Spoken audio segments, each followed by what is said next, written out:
믿음의 성도님들 반갑습니다. 오늘 우리는 성경과 역사의 거대한 물줄기가 하나로 만나는 아주 특별한 지점으로 함께 떠나보려 합니다. 성경을 읽다 보면 때로 세상의 역사는 위대한 영웅들의 무대처럼 보일 때가 있잖아요. 하지만 그 모든 것을 주관하시는 하나님의 보이지 않는 손길을 발견할 때 정말 온몸에 전율이 흐르죠. 네, 맞습니다. 바로 오늘 우리가 함께 살펴볼 인물, 페르시아의 초대 황제 고레스가 그 대표적인 예라고 할 수 있습니다. 오늘의 탐구는 바로 이것입니다.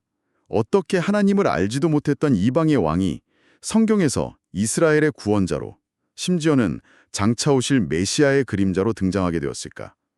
이 질문을 가지고 성경 말씀과 두 역사 기록을 넘나들면서 그 놀라운 섭리의 퍼즐을 함께 맞춰보겠습니다. 와, 정말 흥미로운 주제네요.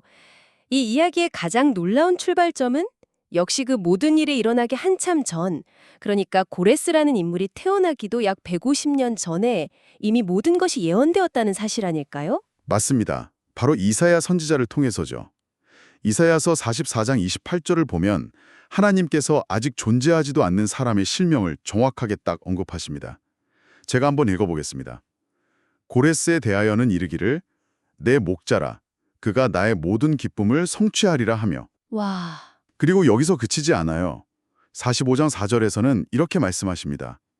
네가 나를 알지 못하였을지라도 나는 네게 칭호를 주었노라. 150년 전이라니요? 이건 마치 한편의 대하 드라마 작가가 아직 등장하지도 않은 주인공의 이름을 미리 정해두고 전체 줄거리를 써내려가는 것과 같네요. 정확한 비유입니다. 단순히 미래를 내다보는 수준을 넘어서는 거잖아요, 이건. 그렇죠. 하나님께서 역사의 저자이심을 그냥 선포하는 대목인 거죠. 이 예언은 훗날 바벨론의 포로로 끌려가서 모든 희망을 잃게 될 이스라엘 백성에게 주시는 하나님의 약속이었습니다. 너희가 절망의 시간을 보내겠지만 걱정하지 마라. 내가 이미 150년 전부터 너희를 구원할 사람을 지명해 두었다. 이 얼마나 큰 위로와 소망의 메시지입니까? 정말 그렇네요. 그런데 이사야서 45장 1절을 보면 내 목자라는 표현보다 훨씬 더 뭐랄까 충격적인 칭호가 등장합니다. 이건 정말 이례적인 일 아닌가요? 네, 맞습니다. 바로 이 구절입니다. 여호와께서 그의 기름 부음 받은 자 고레스에게 이같이 말씀하시되, 기름 부음 받은 자, 이게 히브리어로 메시아입니다. 메시아. 네, 구약 시대의 이 칭호는 오직 하나님의 특별한 사명을 받은 이스라엘의 왕이나 제사장, 선지자에게만 허락된 아주 거룩한 이름이었거든요. 잠깐만요. 그럼 하나님께서 우상을 숭배하는 이방 나라의 왕을 이스라엘 백성이 그토록 기다리던 메시아라고 부르셨다는 말씀인가요? 이걸 어떻게 이해해야 할까요? 바로 그 지점에서 우리가 하나님의 깊고 오묘한 구원 계획을 엿볼 수가 있는 겁니다. 여기서 고레스는 앞으로 오실 진정한 메시아이신 예수 그리스도를 미리 보여주는 모형, 영어로는 타입이라고 하죠. 또는 그림자의 역할을 하는 것입니다. 아, 모형 또는 그림자. 네, 한번 생각해 보십시오.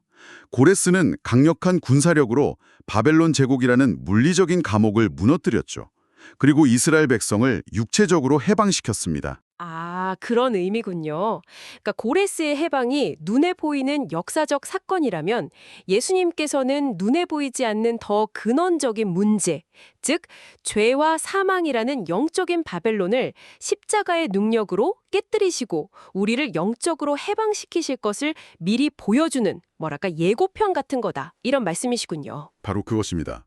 이처럼 하나님께서는 세상 역사의 한 인물을 사용하셔서 장차 그의 아들 예수 그리스도께서 이루실 그 위대한 구원 사역을 미리 그려서 보여주신 겁니다. 자, 그렇다면 이 놀라운 성경의 예언이 실제 역사 속에서는 얼마나 드라마틱하게 이루어지는지 한번 따라가 보겠습니다. 놀랍게도 성경 밖의 기록, 그러니까 그리스의 역사가 헤로도토스의 책에 그 과정이 아주 생생하게 담겨 있다면서요. 네, 정말 한 편의 영화 같습니다. 이야기의 시작은 당대 최강 대국이었던 메디아 제국의 왕 아스티아게스가 꾼 꿈에서부터 시작돼요. 꿈이요? 네, 자신의 딸에게서 난 외손자가 장차 아시아의 통치자가 되어서 자기 왕좌를 빼앗을 것이다. 이런 해몽을 듣고 큰 두려움에 빠집니다. 아, 인간적인 꾀를 부리기 시작하는군요. 위협의 싹을 아예 잘라버리려고 했던 거겠죠. 맞습니다. 그래서 딸을 강대국의 왕족이 아니라 당시에는 아주 변방의 약수국이었던 페르시아의 귀족에게 시집을 보내버려요. 혈통의 힘을 약화시키면 감히 나를 넘보지 못하겠지 하는 계산이었죠. 하지만 결국 딸이 임신해서 외손자, 즉 고레스가 태어나자 왕은 또다시 불길한 꿈을 꿉니다. 결국 그는 가장 충성스러운 신하인 하르파고스를 불러서 갓난아기를 죽이라고 명령합니다. 이 장면은 성경의 다른 이야기들을 떠올리게 하네요. 모세가 태어났을 때 바로가 히브리의 남자아기들을 다 죽이라고 명령했던 것이나 또 예수님께서 태어나셨을 때 헤롯 왕이 베들레헴의 아기들을 학살했던 사건들 말이에요. 정확히 보셨습니다. 구원자를 없애려는 사탄의 시도는 역사 속에서 계속 반복되거든요. 하지만 하나님께서는 그 모든 악한 계획 속에서도 당신의 사람을 기적적으로 보존하시죠. 하르파고스는 차마 아기를 죽이지 못하고 한 목동에게 아이를 버리라고 주는데 마침 그 목동의 아내가 사산한 아들을 낳았어요. 그래서 그 죽은 아기와 고레스를 맞바꿔서 고레스를 자기 아들로 키우게 됩니다. 와, 그렇게 왕의 손자는 아무도 모르게 목동의 아들로 자라나는군요. 그럼 그의 정체는 어떻게 밝혀지게 되나요? 고레스가 10살이 되었을 때 그의 남다른 기질이 드러나는 왕놀이 사건이 터집니다. 동네 아이들과 놀면서 만장일치로 왕으로 뽑혔는데 한 귀족의 아들이 고레스의 명령을 안 들은 겁니다. 그러자 고레스가 왕의 명령에 불복종한 죄를 물어서 그 아이에게 아주 심한 매질을 가해요. 그냥 아이들 장난이 아니었네요. 네, 이 일이 결국 아스티아게스 왕의 귀에까지 들어갑니다. 왕 앞에 끌려온 10살짜리 고레스는 조금도 주눅들지 않고 아주 당당하게 말해요. 아이들이 저를 왕으로 뽑았고 저 아이는 왕의 명령을 어겼습니다. 왕령을 어긴 자가 벌을 받는 것은 당연한 일 아닙니까? 와, 10살 아이의 말이라고는 믿기지가 않는데요. 왕은 그 자리에서 얼어붙었습니다. 그 아이의 당당한 태도와 얼굴에서 자신의 가문의 피가 흐르고 있음을 직감한 거죠. 나이를 따져보니 자신이 죽이라고 명령했던 그 외손자가 틀림없었던 겁니다. 보십시오. 하나님께서는 이렇게 사소해 보이는 아이들의 노래를 통해서도 당신의 위대한 계획을 한 걸음씩 전진시키고 계셨던 겁니다. 하지만 이야기는 여기서 끝나지 않죠. 이 모든 사건의 중심에 있었던 신하, 하르파고스에게는 정말 끔찍한 비극에 닥치지 않습니까? 네, 이 부분이 이야기의 흐름을 바꾸는 결정적인 분기점이랍니다. 왕은 자신의 명령을 어기고 외손자를 살려준 하르파고스에게 분노했지만 겉으로는 웃으면서 그를 궁중연회에 초대합니다. 그리고는 하르파고스의 하나뿐인 아들을 몰래 죽여서 그 고기로 요리를 만들어 하르파고스 자신에게 먹게 합니다. 정말 상상조차 할 수 없는 잔인함입니다. 식사가 끝난 뒤에 왕이 하인에게 뚜껑 덮인 바구니를 가져오게 해요. 그 안에는 방금 하르파고스가 먹은 요리의 남은 재료, 그러니까 자기 아들의 머리와 손, 발이 담겨 있었습니다. 모든 것을 알게 된 하르파고스는 정말 피가 거꾸로 솟는 고통 속에서도 얼굴색 하나 바꾸지 않고 차갑게 말합니다. 왕께서 하시는 일이라면 무엇이든 기쁘게 받겠습니다. 그리고 그 순간부터 그의 마음속에는 복수의 칼날이 갈리기 시작하는 거죠. 여기서 우리가 주목해야 할 신학적인 통찰이 있을 것 같습니다. 이처럼 인간의 극악무도한 죄악조차도 하나님께서는 당신의 역사를 이루는 도구로 사용하신다는 점이겠죠? 바로 그 점입니다. 아스티아게스 왕의 잔인함은 명백한 악이죠.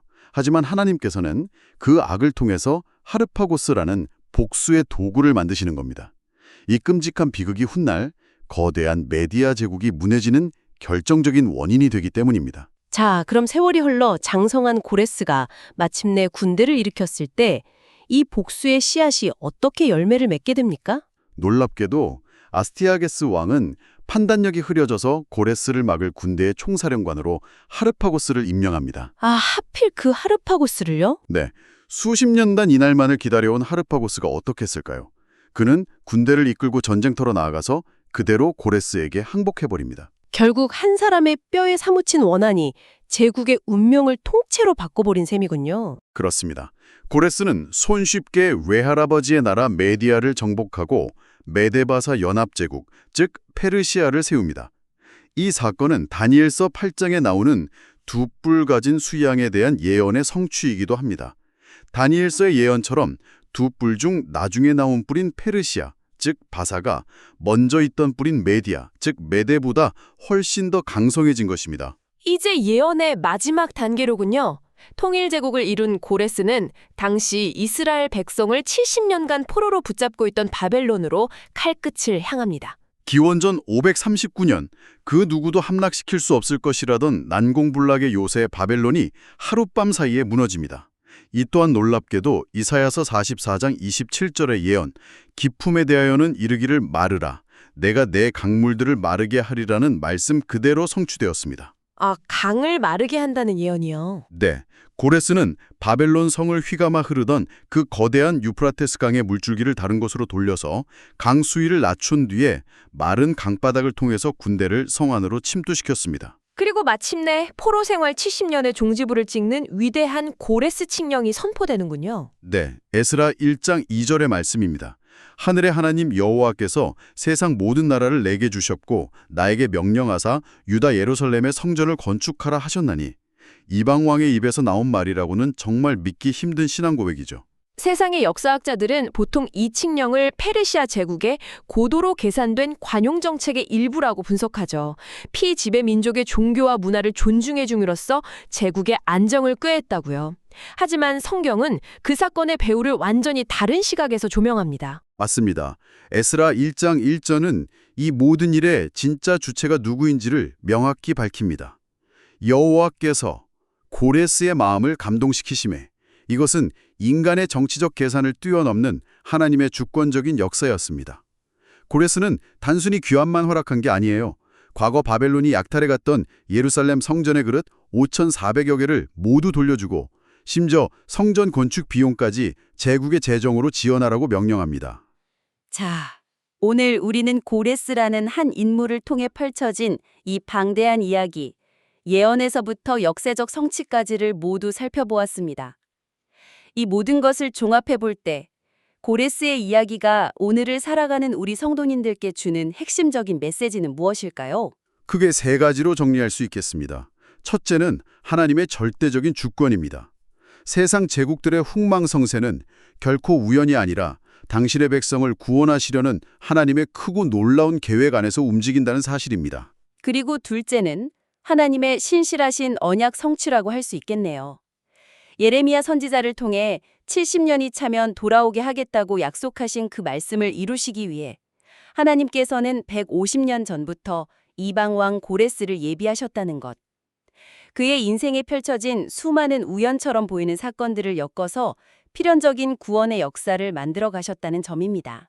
그리고 마지막으로 가장 중요한 메시지는 고레스가 바로 예수 그리스도의 그림자라는 사실입니다.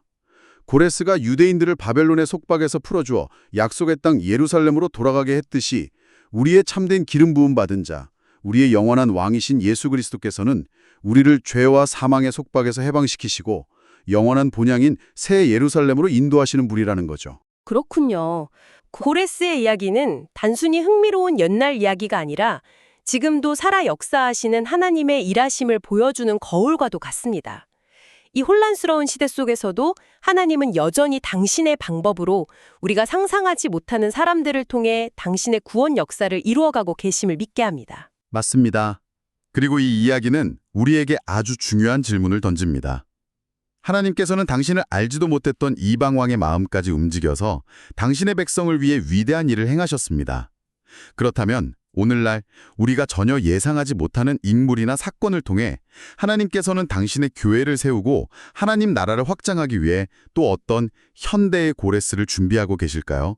우리 주변의 세상 속에서 일하시는 하나님의 그 놀라운 손길을 발견하며 살아가는 우리 모든 믿음의 성도님들이 되기를 소망합니다.